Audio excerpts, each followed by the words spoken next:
Por que Pedro é considerado o primeiro Papa da Igreja Católica?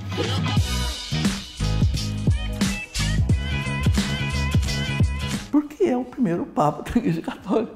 Porque Cristo escolheu Pedro. Né?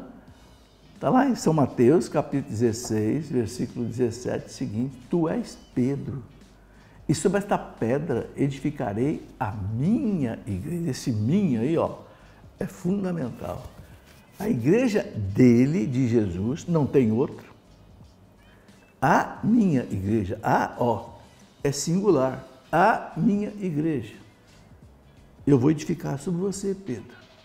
Eu te darei as chaves do reino do céu. A quem Jesus entregou o reino? A igreja. Lá em Lucas 12, 32, capítulo 12, versículo 32, Jesus fala assim para os apóstolos: Não temas, pequeno rebanho, porque foi do agrado do Pai dar-vos o reino. Jesus desceu do céu para trazer o reino de Deus, e ele entregou na mão da igreja. E para quem que ele entregou a chave? Tu és Pedro.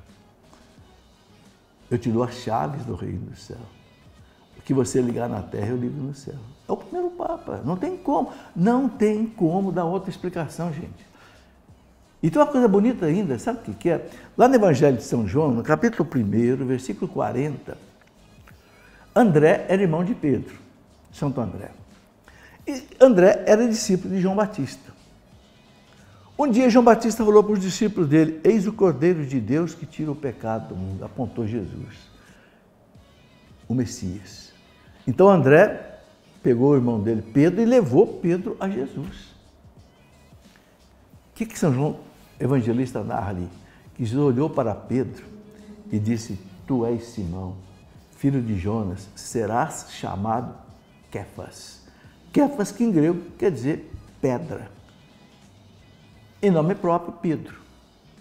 Então Jesus já tinha escolhido Pedro no primeiro encontro que ele teve com Pedro. Está lá em João, capítulo 1, versículo 40.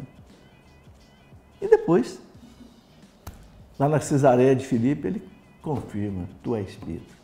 E é tão forte isso, que Pedro negou Jesus 3 vezes, não foi? Lá diante de Caifás, e Jesus não descartou Pedro. Depois de ressuscitado, encontrou com Pedro nas margens do mar da Galileia. Pedro, tu me amas? Sim, Senhor, eu te amo. Pedro, tu me amas? Sim. Tu me amas, Pedro? Sim. O Senhor sabe que eu te amo.